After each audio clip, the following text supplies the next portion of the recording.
So, dito nga po mga kalingap mga ka-ed, si Kalingap Edu mas bagay daw kay Juvie.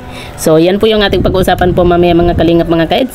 Pero bago po natin ipagpatuloy ang video ito sa mga bago pa lang po sa ating munting channel, huwag po natin kalimutang suportahan ang ama ng Kalingap Kuya Val Santos Matubang at Kalingap Rab. At paunawa, panoorin po muna ang full video bago mag-comment para malaman ang nilalaman nito. So, dito nga po mga kalingap mga ka-ed.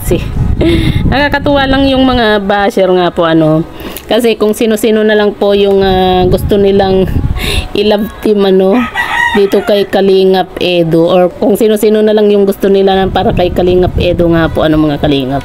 Dati itong si Arjin ang lagi nilang sinasabi na mas bagay daw kay Kalingap Edu. Ngayon naman po itong si Juvie, di ba?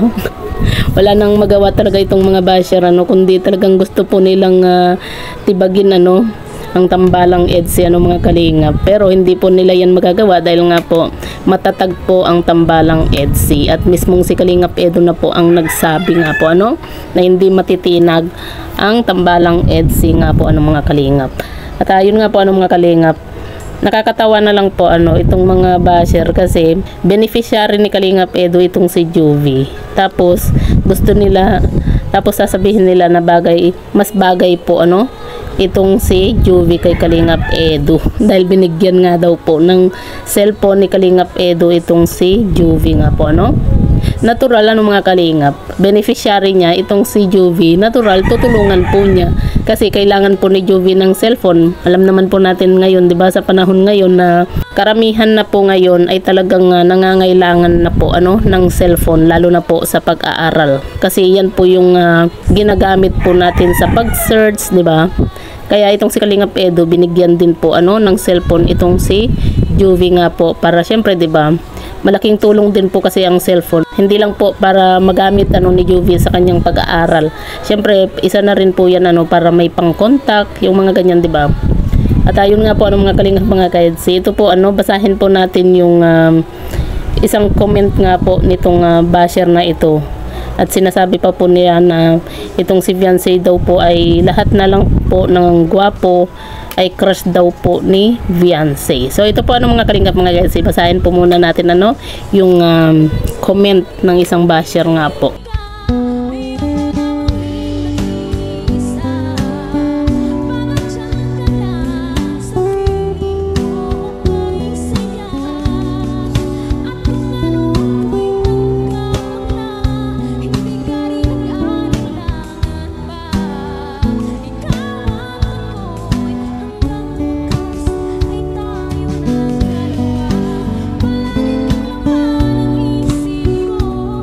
So, yan po mga kalingap mga ka-EDSI, nabasa nga po natin yung comment nga po ng isang basher nga po mga kalingap. Ang nakakatawa pa po dito protektahan daw po itong si Kalingap Edu. Di ba? Si Kalingap Edu pa ang protektahan itong si Viancy nga lagi yung naapektuhan dahil sa mga basher, dahil nga sa kung ano-ano na lang po yung maibato nila para lang masira po ang tambalang EDSI, 'di ba? Tapos yung sinasabi pa niya dito na baka daw masaktan ulit si Kalingap Edu. Hindi naman po yan sasaktan ni Viancy itong si Kalingap Edu kasi 'di ba? Unang-una pa lang alam na po natin na itong si Kalingap Edu ay crush ni Viancy nga po. At naghihintay na lang po sila ng tamang panahon. Para magsabi po sila na kasi halata naman po 'di ba mga kalingap mga ka-EDSI, alam naman po natin yung kapag mag-on na po 'di ba, kasi syempre naranasan na rin po natin yung mga ganyang, kasi nagdaan na rin po tayo sa ganyan 'di ba, pero syempre 'di ba pinoprotektahan pa po nila yung bawat isa, kaya hindi pa po sila umaamin at kung aamin man po sila, wala naman pong masama doon dahil nga po binata at dalaga naman po itong si Viancy, 'di ba?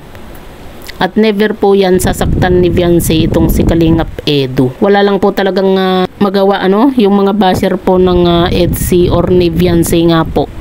Kasi kahit na kung sino-sino na lang yung gusto nilang makalove team po ni Kalingap Edu, kahit na beneficiary na po niya, talagang ipinagpipilitan po nila sa beneficiary itong si Kalingap Edu nga po. Dati itong si Arjin, ngayon naman itong si Juvie. Porke ba nagbigay ng cellphone itong si Kalingap Edu kay Juvie? Kumaga ano na, yung binigyan na nila ng ibang kahulugan. Siyempre, beneficiary po niya yun, di ba? Natural na tutulungan po ni Kalingap Edo itong si Juvie. Talagang gustong-gusto nila na masira po yung tambalang EDSI. At never po yan mangyayari dahil matatag po ang tambalang EDSI. Kita nyo naman po, 'di ba? Ang dami na pong basher na nagdaan po. Pero hanggang ngayon matatag pa rin po ang tambalang EDSI nga po